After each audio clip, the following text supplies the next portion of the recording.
Podro Pascal, the Podro Pascal podcast. I am your co-host, Rachel Leishman. Katrina Dennis, my other co-host, cannot be with us. So instead, I have the wonderful, wonderful, wonderful TJ from Agents of Fandom here to talk about the most recent episode of The Mandalorian. TJ, how are you doing? I'm doing wonderful, ready to talk as much as possible just in case your voice gives out on you. I'm so jealous that Star Wars Celebration looked so amazing, where of course you were this weekend. But I'm ready to talk some Pedro, talk some Mandalorian because I'm gonna be honest. I feel like I made it. I made it in this industry now that I'm on Podro Pascal.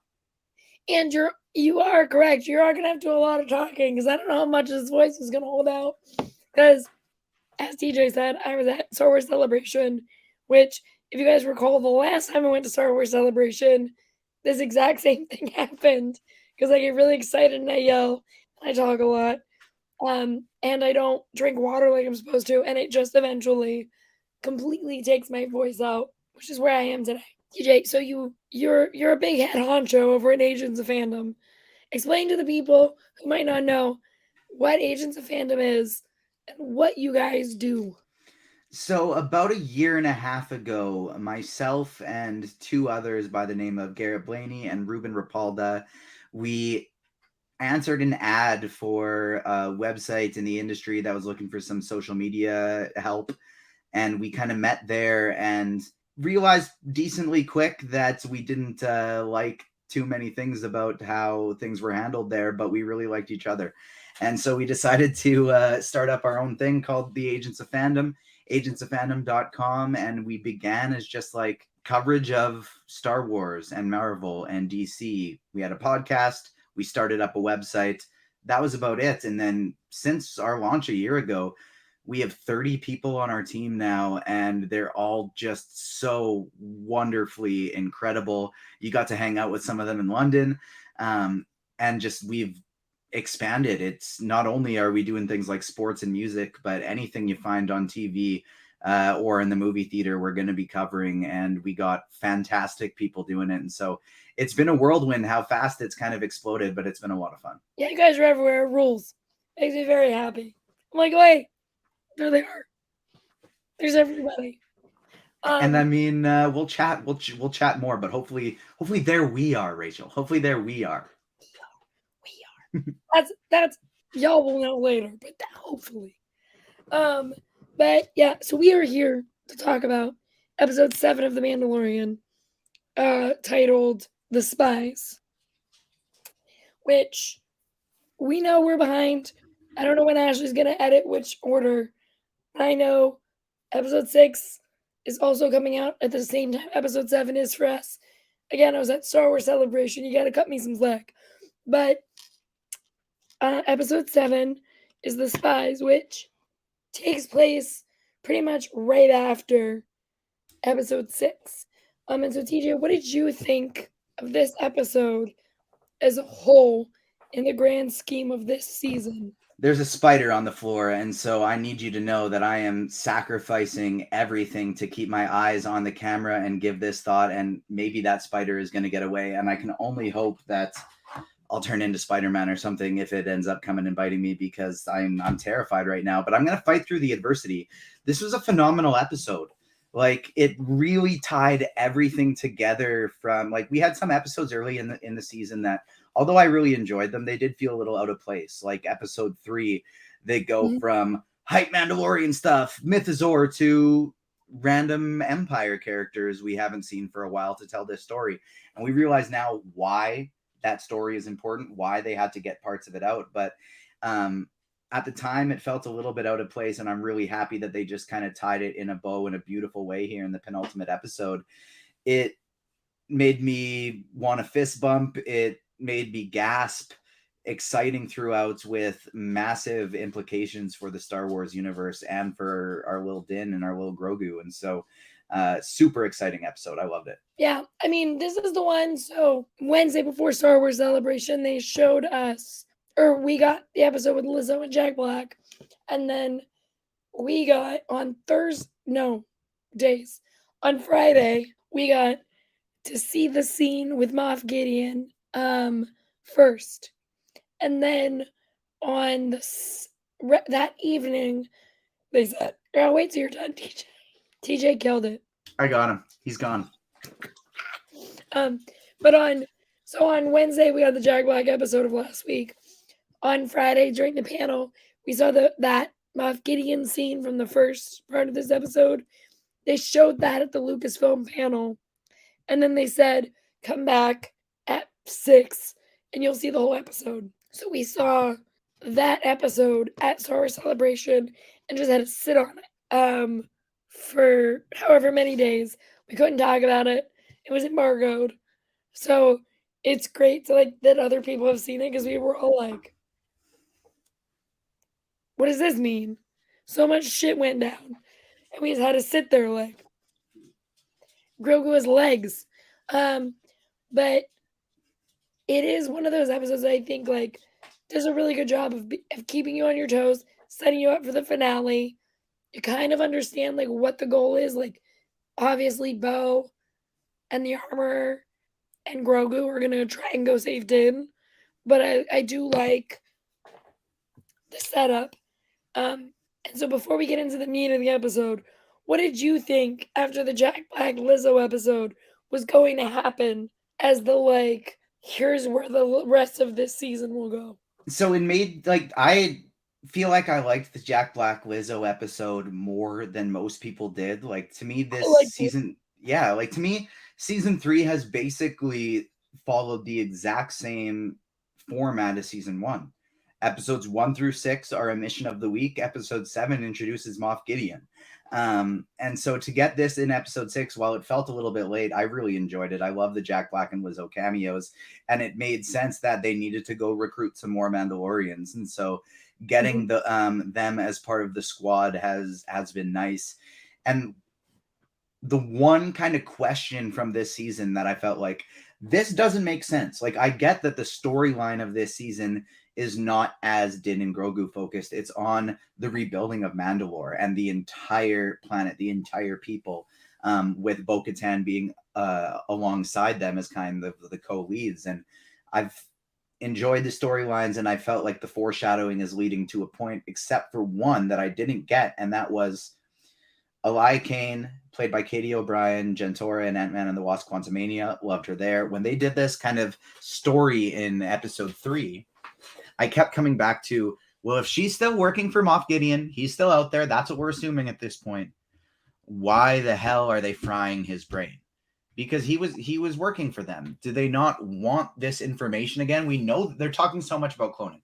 We know this time period of Star Wars is kind of filling in the gaps of, well, where did Snoke come from? How did Palpatine come back? They gave us this line of somehow Palpatine returned. Well, how? That's kind of what they got to tell us now. And so that was the part I didn't get, was why would Moff Gideon be erasing his brain if he's with the Empire and they obviously need this stuff? And they revealed today with the Shadow Council, with Grand Admiral Thrawn being name dropped in Mandalorian for the first time since Ahsoka said his name. They don't like each other. Moff Gideon and Grand Admiral Thrawn don't like each other. Grand Admiral Thrawn, the heir to the Empire, in my opinion, the most sinister and devious villain that Star Wars has kind of ever shown us.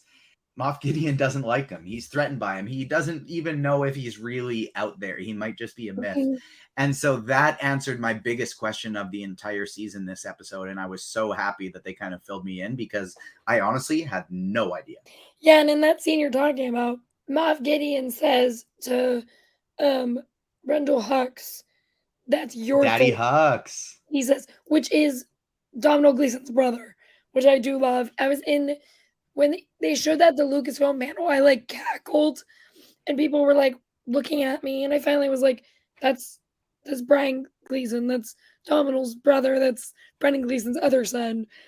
Like, it's funny because they're related, like they're legitimately related to each other.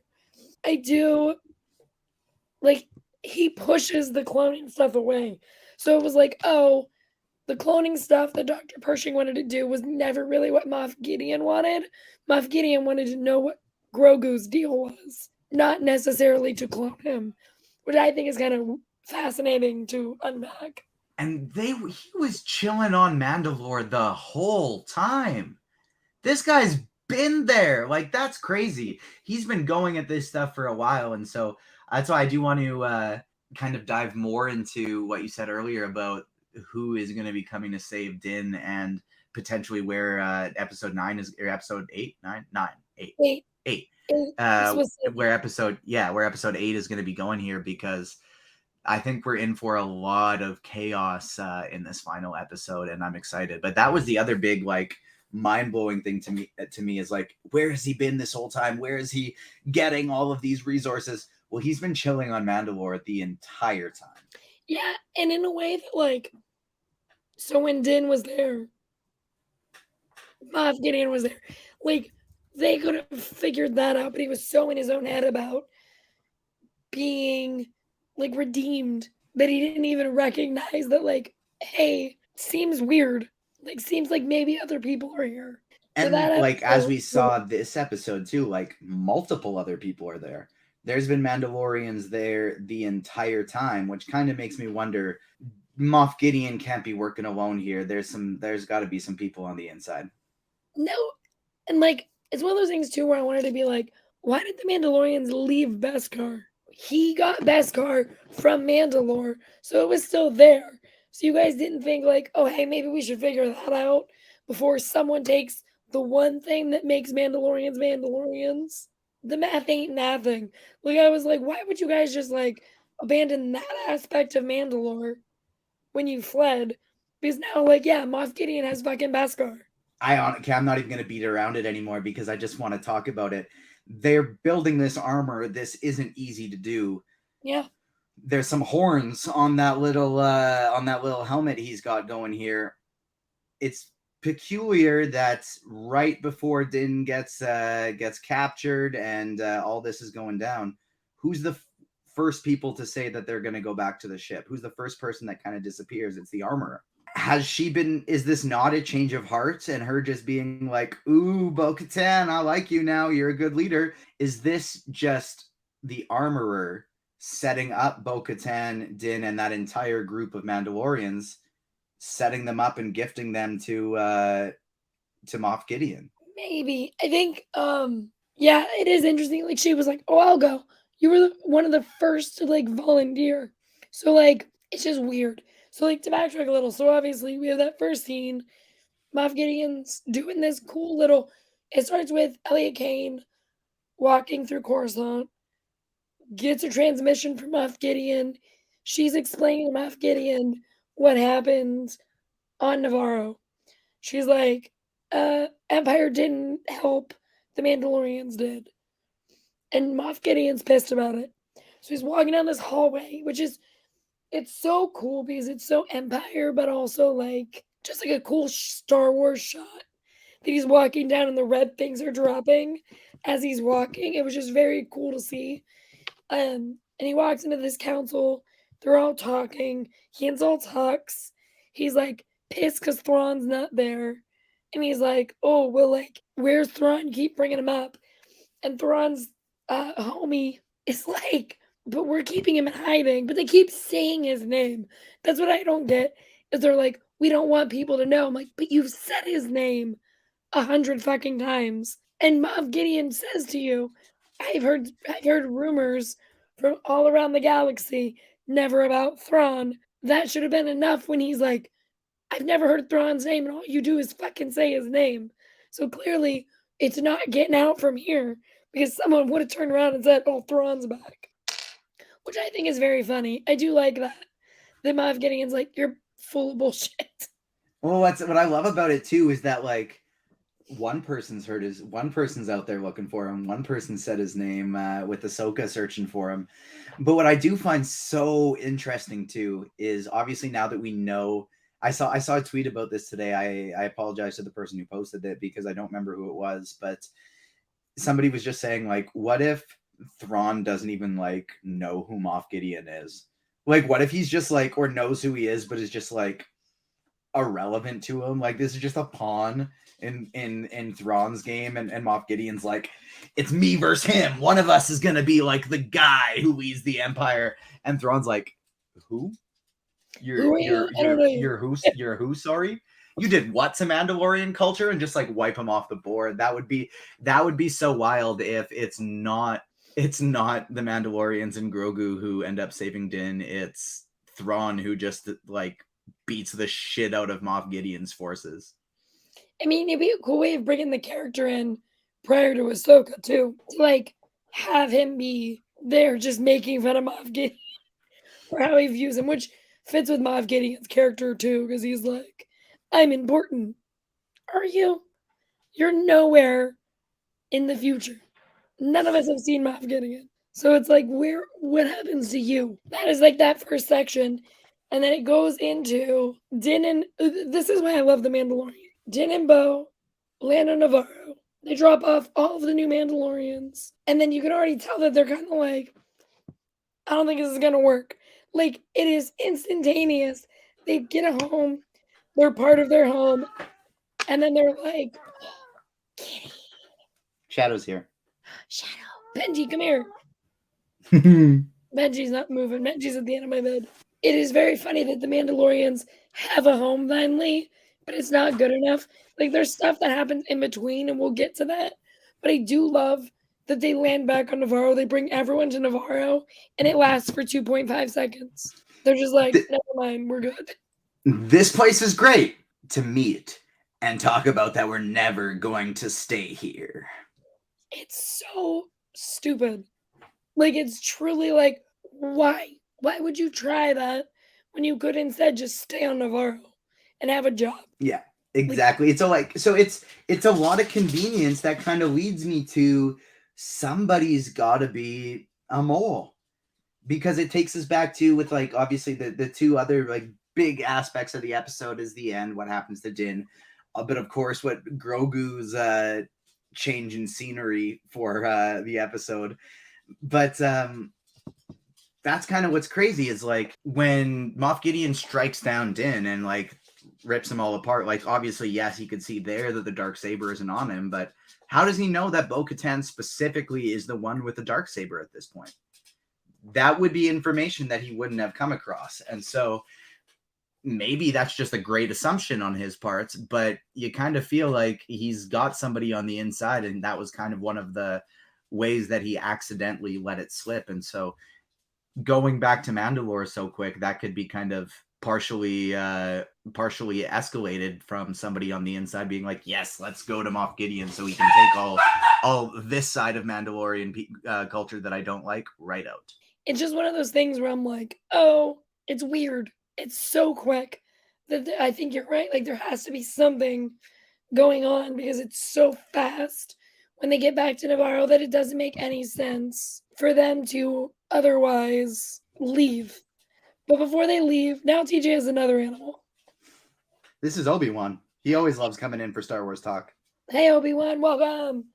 You have to pick a stash of the week. Before they leave Navarro, Grief Karga is like, hey, I have something for you, Din. Follow me. And they go upstairs to Grief Karga's office, where this man has decided to give Grogu an absolutely insane gift. So it starts with Grogu sitting on this table. He's like, why am I here? And then he learns as he terrorizes a fucking Anzellan. Bad baby. Yeah, I feel bad for the Anzellans. Because I love that they just call him bad baby. They're just constantly in fear. So what Grief Karga did was make IG-11 basically a car. IG-11 is Grogu's car now, where he walks around Navarro stealing some shit, destroying fruit, and then just walks around in IG-11 and uses the yes and no buttons to torment Din Djarin. Yes, no. No. I like it. I think it's very funny. I do think it's impractical because there are moments when Grogu is behind everybody else and Din goes, okay, you're going to have to keep up. And it's like, how? How do you expect him to keep up? Press the run button. But yeah, like, what do you think IG-11's gonna be like? Whoosh, and just like go fly? It's crazy. This is funny too because there was somebody in the Agents of Fandom group chat the other day that wasn't as familiar with Star Wars as a few others. So at that they asked the question, are droids like alive in the Star Wars universe? And it was hilarious because myself and somebody else on the team, and we've gone back and forth about this so much that I'm not even going to name drop them because they're amazing and I don't want them to think I'm calling them out. But at the exact same time, I was like, of course not. And they were like, absolutely yes. And I was like, wait a minute. And like the thing I essentially brought it down to was, well, can droids use the Force? Does the Force exist within droids? Well, no. Well, the Force exists within every living being. The Force exists within every living being, and so if it's not in droids, they're not alive. And I feel like at least Dave Filoni and Jon Favreau must agree with me here because Grogu's running around in a hollowed out IG-11. It is now IG-12. And he's just running around, hammering his yeses in his nose, swatting Din's hand away. Like, whether or not you kind of like the writing choices of like, man, why can't Grogu just power up on his own? Why can't he just start talking and run around? Why can't he do more? This was hilarious. I don't care. This was absolutely hilarious. I've never laughed so hard. I've awed and giggled and chuckled at Grogu a billion times, but that was the hardest I've ever laughed at anything he's done in 3 seasons of The Mandalorian. It was genuinely one of the funniest things ever. Like, when Din goes, okay, get out, and he's just like, no. And then it just turns into him going, yes, yes, yes, yes, yes, when they're walking down the street. I was just like, he's lost his damn mind. Grogu was like, I'm going to do what I want to do. And like, Din, this isn't working for me. Yeah, he's like, no, hate it. But it also like gives us a cute little insight into their relationship where Din's just like, this isn't working. And Grogu's like, yeah, it is, bye. And just like running down the street. It's like, I am going to guide you as best I can, but at the end of the day, you're going to do whatever the fuck you want, and I know it. Yep. And I love it so much. It does lead to, that's what Grogu is like rocking when they go to Mandalore. So like the Mandalorians go and have a feast, which is the children of the Watcher just sitting and watching them eat because they can't eat if they're around.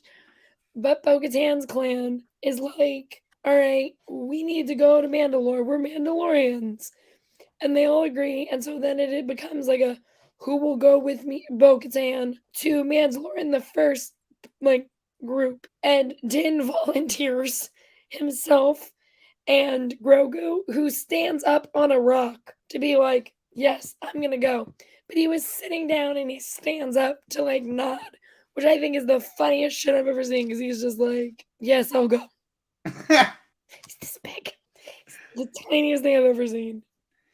The voyage did bring me one of my favorite moments of the episode, though, when Paz Vizsla and Axe Woves, they're playing their chess game, and we've all had that moment before with somebody where they don't come from the same city as you or something, and you're playing a game like a game of cards, or you're playing beer pong or something like that, and they just like throw out a rule, and they're like, and you're like, what the fuck?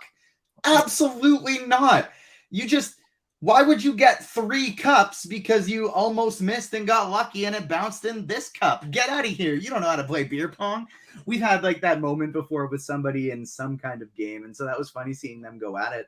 But when they really started going at it and they start fighting each other and Bo-Katan like decides like, I can't step in. What am I going to do?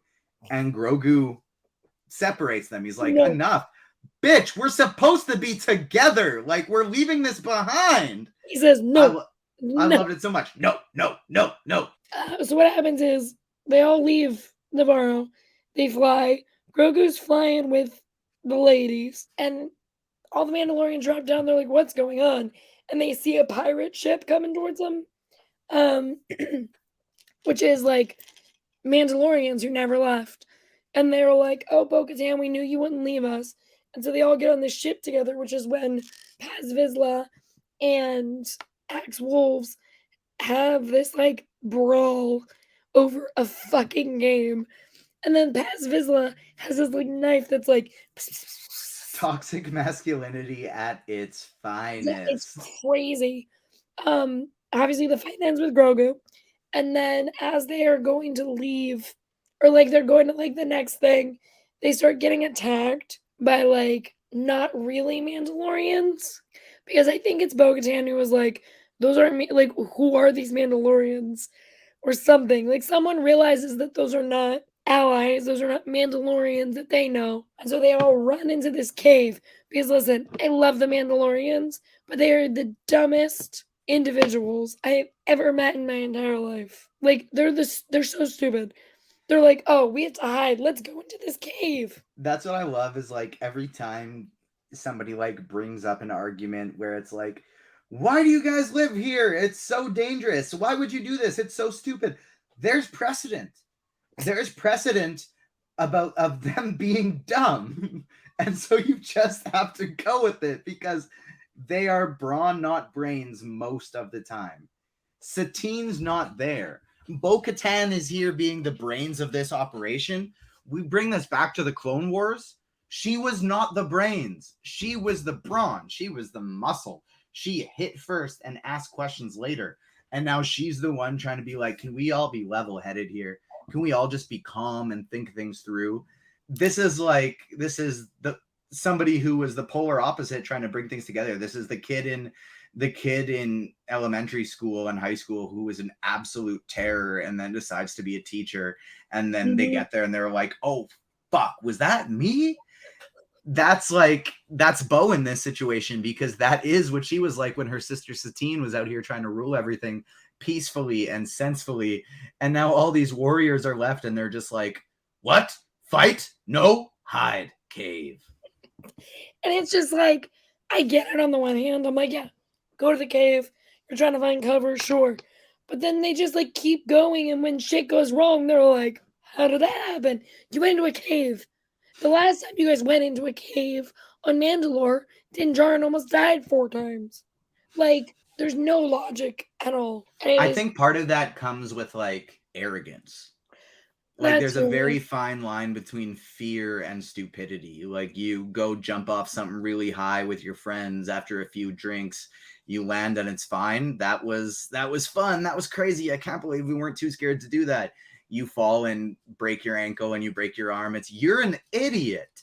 And so there's very, I think, fine line between scary and stupid. And so when they aren't that fearful, when they're like, no, we can handle this shit, we can handle anything, it leads them into a lot of situations that us regular, smart, logically thinking, but also very anxious human beings would perceive as stupid. Yeah. But so they go in there. Obviously, when they go in there, they find fucking Moff Gideon because they're stupid. They get separated as they're like going through this tunnel. But like, meanwhile, this is still what Grogu looks like. He's still like an IG-11. They get separated by like a door, and Moff Gideon appears, and on the one side of the door is like a couple of Mandalorians and Din. Obviously, the only one that survives is Din. Everyone else just gets murdered. And Moff Gideon's like, disarm him and take him away. And it is like one of the saddest things I've ever seen is Grogu just like waving at Din Djarin goodbye because he's like, no, my dad, goodbye. And then like it's a good sequence. I like it. I just don't care about Paz Vizsla. So I'm like, okay. So like Moff Gideon is giving Bo-Katan shit because she's like, I should have killed you when I had the chance. Which, yeah, but you didn't. And so then Moff Gideon takes Din away. Bo-Katan and Paz Vizsla come up with some fucking plan where they're like, okay, I'm gonna break down this door and try and take them out. You guys escape. And so she opens the door to like get them back out the way they came, where Mandalorians are shooting them in that direction as well. And Paz Vizsla's like, I got us this way, and just basically kills himself because he uses his gun until he can't anymore, throws it at a guy. knocks them all out, and then gets stabbed by like the red guys from The Last Jedi, which I thought was great. So like, who are those guys? Do you know? I know that they're the same 3 people he requested, and Hux was like, "Ooh, you was scared you're gonna get assassinated." Like, I know that that's the same 3 from the beginning of the episode, but I don't know much about the lore behind those red suited individuals with the saber-esque things, but they're pretty cool. I kind of view them as like essentially like a lesser version of Inquisitors, like Yeah. like a step up from Dark Troopers, but a step down from Inquisitors, like as they're not Force wielders. That's kind of how I'm viewing them. But Grogu just, I do think it's funny that Paz Vizsla was basically did like a Papa Kent from Man of Steel and was just like, no, I'm going to sacrifice myself. And just kind of did that classic, like, you guys go, run, I'll stay back. Classic trope redemption arc from it was also like Scar, or not Scar, the guy in Thor Ragnarok, Carl Urban's character. Brain farting right now. Scourge is like bad guy the whole show, bad guy, redemption arc, sacrifice myself for the team. Now I could see it being interesting if like he's working for the Armorer and the Armorer is in fact betraying them. No, maybe he's not dead. But I think he's dead. I think he's probably dead. He fell pretty hard. Yeah, I think he's pretty dead. But like seeing Grogu so sad with like Din being struck down, it was heartbreaking, but it also made me really want like a Dragon Ball Z moment where it's like Gohan's like, "Oh no, my dad died!" Ah! And my hair turns yellow and I beat the shit out of everybody. Like I kind of want that from Grogu in this last episode of like, oh, you're gonna take my dad? You're gonna take my dad? Bo, give me that damn dark saber and just. Yeah, like he has the ability to use the Force, and he like rarely does. I'm like, you can take everybody out. You are Force push these motherfuckers and close the doors. You guys can run away. Yeah, like you are Force sensitive. Grogu, make it make sense. You weigh 6 pounds, and 3 of those pounds are midichlorians at this point. Exactly. But the end of the episode brings us Grogu and Din separated. Grogu ran off with Bo-Katan. Paz Vizsla dies, and we're left just kind of in the aftermath at the end of the episode. We don't know what's going to happen for the finale. TJ, what do you hope happens after this episode? The biggest hope is that Pedro Pascal didn't decide that he was done with this character and that he's still alive after this episode. As much as I've loved this season's arc with multiple Mandalorians and the focus being just as much on Bo-Katan as it is Din Djarin, that would devastate me if the purpose for that was because she's his full-on replacement for the next episode, the next season, and we don't get him anymore. That would really suck. I do think that would lead for some very wild potential stories with Grogu in the future, but still, that's not anything that I really want to mess around with. I think the potential for Thrawn to come in and thwarts the I couldn't think of a last th, but that was a fun little alliteration while it lasted. I could see Thrawn coming in to thwart Moff Gideon's plans. That would be pretty cool. But I want to know who's the mole. Is it these Mandalorians who have been on Mandalore the whole time, who walked them right into the forge that they knew where it still was and probably could have known that Moff Gideon was still there? Is it Axe Woves who joins up with this squad and goes, I don't trust Death Watch, I don't trust Bo-Katan, and I want to hook up with Moff Gideon here and get my planet back? Is it like, and they did, that's what I kind of like, is they foreshadowed all of these different things. Oh, we will lead you right to the forge, and Moff Gideon's there. Oh, these Mandalorians are honorable, but as they state in the first scene that we meet them, they can be bought for the right price. The children of the Watch. They are the children of Death Watch, a cult, an extremist group in the Mandalorians who caused the purge of Mandalore. It was their fault for teaming up with Darth Maul that this all happened in the first place. Who Bo-Katan was, of course, once a part of, the leader of. And then you see on Moff Gideon and these Dark Troopers helmets, the little spikes similar to the armorers, her bouncing away early. So one of those three options are the mole. I'm very interested to find out which one it is. And then the other thing I'm curious to know is who's coming in. If the day is in fact going to be saved and it's not going to be this catastrophe of something bad happening to Din Djarin, who's coming into to save the day? Is Grogu going to have a power up? Are Boba Fett and Fennec Shand going to come back? It wouldn't be outside of the plot and outside of it wouldn't be out of the realm and completely out of nowhere if Ahsoka shows up. Ahsoka's hunting Thrawn. Ahsoka interacted with them in the Book of Boba Fett. If Grogu uses the Force and manages to reach out to Ahsoka or Luke, that I would prefer Ahsoka to Luke, just so they don't do the same, like, let's bring Luke in for the finale of this season 2, just so we can save the day. But if they bring in Ahsoka and use that to set up her series, I'd be good with that too. So is it going to be a Grogu power-up? Is it going to be the Mandalorians? Does Thrawn come in and say, screw you, Gideon? That, as well as who the mole is, are the two biggest things I'm interested in.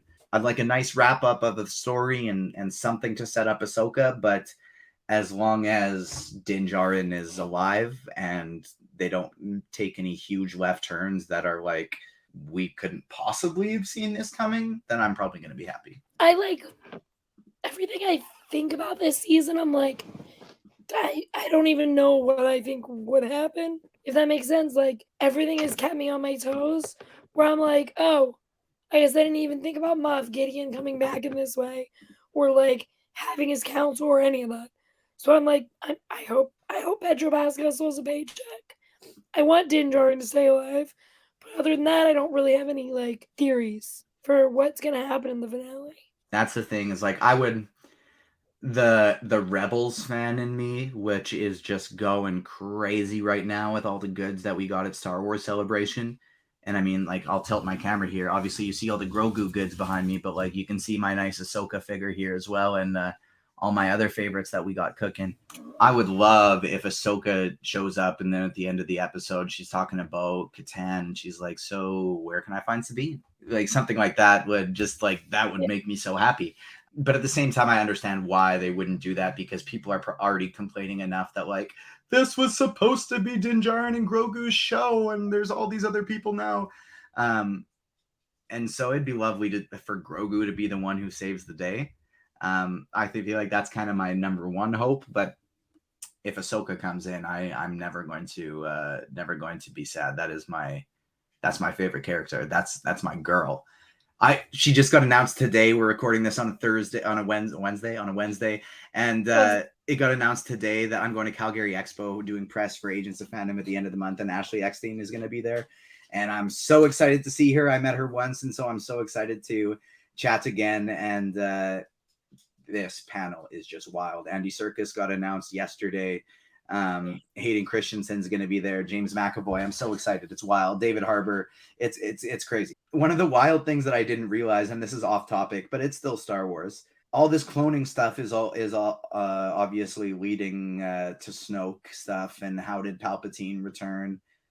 I had no idea Snoke was played by Andy Serkis. Yeah. No clue. Learned that today. He's technically in Star Wars twice, I think, at minimum. So cool. That guy is I got to go to a screening in New York of Let There Be Carnage, kind of right when I was getting into this industry. Shout out Brandon Davis, because I was listening to an episode of Phase Zero, and he was like, "Hey, we got some free tickets to the screening of Let There Be Carnage in New York. Anybody want to go?" And then I DM'd him, and then he sent me the tickets. It was really cool. So shout out to him. But when I was there, Andy Serkis is taking fan questions, and he was like, "All right, who's got questions?" And I got picked, and I was like hyped. I got this question prepared. I was like, DC Universe, Marvel Universe with two different characters, Planet of the Apes, Lord of the Rings. Like, what draws you to this type of storytelling, this fantasy, this extraterrestrial types of storytelling? And what came out of my mouth was, who would win in a fight, Venom or Ulysses Claw? And he was just like, Claw. And I was like, fuck. What? Why did I just say that? Like, I was like, I got a battle. Fuck, I battled. Yeah, exactly. It was bad. But yeah, back to the Mandalorian. Episode 7 I loved, and episode 8, there's a lot of, I feel like, in both of those realms in terms of who saves Din Djarin and who was the mole. I think each has kind of like 3 possibilities, and I'm really excited to see which one plays out. Yeah, same. I think episode 8 is going to be really interesting, and I'm very excited to kind of see where it wraps when we get there. With this, though, guys, that is a wrap on episode 7, which means I have to hold on. That means I have to sing. So hold on, everyone, be prepared. Stash, stash, stash, stash, stash, stash, stash, stash, stash, Stash. No, wait, you're doing the wrong theme. You're doing you were doing men. I didn't even know what I was doing, but I apologize. I tried to help and I butchered it. No, you're right. The theme is Roxy from Chicago. So it goes stash, stash, stash, stash, stash, stash, stash, stash, stash, stash, stash, stash, stash on everybody's lips is gonna be Pedro's. I got there.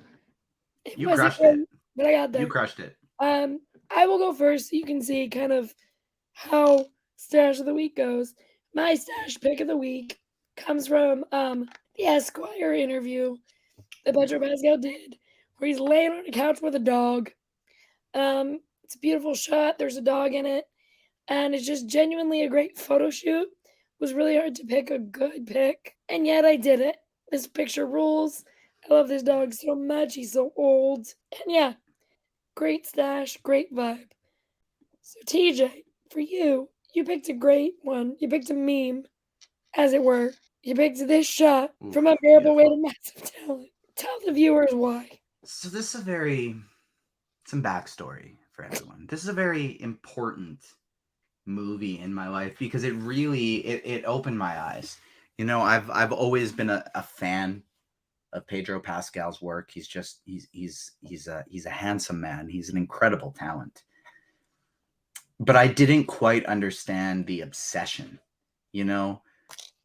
Agents of Fandom's own Layla, she is probably Pedro Pascal's #1 fan if it isn't Rachel. And so obviously you know this as well, Rachel. Like there's a charisma, something that just makes you adore this man. And I finally understood it in The Unbearable Weight of Massive Talent. The way he was looking at Nick Cage is the way I was looking at him throughout this movie. Not only did I just think he was the cutest human being on the planet, but it also made my wife and I decide that, you know, we got two dogs, we got a cat, Sonic, Shadow, and Obi-Wan. I'm cat sitting right now. Oz, my sister-in-law and their partner's cat right now. So there's a lot of animals in the house, but we still decided, you know, we need another cat. You know why? Because we need a cat named Javi. We need a cat named Javi. And we're now considering adding another cat to the household just so that we could have a little Javi. Good. Listen, I love that because I love The Unbearable Weight of Massive Talent for multiple reasons. One being I love Nick Cage. The other being I love Podro Pascal. So I concur. Get you a cat name out. For a number of reasons. The main character and the next main character. Yep, that's all you need. Paddington 2. Guys, that was episode 7 of The Mandalorian. TJ, tell the people where they can find you. So you can find me on all the socials, TJ_Zwarych5, ZWARYCH5. I'm going to be honest with you. You don't need to follow me. I'm boring. All I do is repost the Agents of Fandom. Follow the Agents of Fandom. We're doing so much incredible stuff right now, from the TV industry, film industry, gaming, diving into sports and music now. But we got multiple podcasts on the podcast network, including the Agents of Fandom podcast hosted by myself and Garrett, who Rachel has been on a few times. We got Fandom Academy hosted by Layla, CJ, and Jaden. Listen 3000, Ticket to Reality, where we talk about reality TV. the critics breaking down all the new blockbuster movies and all these great stuff that's available wherever you get your podcasts. So make sure you check that out. And the Agents of Fandom are on all the socials at Agents of Fandom, except for Twitter. It's at Agents Fandom, and then it's agentsoffandom.com. And yeah, check us out. We've been building quick. We're trying to do things the right way and not just be a clickbait site. And so we use inspirations like the Mary Sue and like our friends at comicbook.com as kind of our people we aspire to be like. And so it's been a wild journey so far. We're growing really quick, and make sure to check it out. Make sure to check it out. I love them over there. I'm Rachel Leishman. You can follow me at Rachel Leishman on Twitter, at Rachel_Leishman on Instagram. Read my work on the Mary Sue and Collider. You can follow the podcast at Podro Pascal everywhere. Like, rate, review, subscribe, tweet at us, tell us what you want to see. And until next time, bye-bye.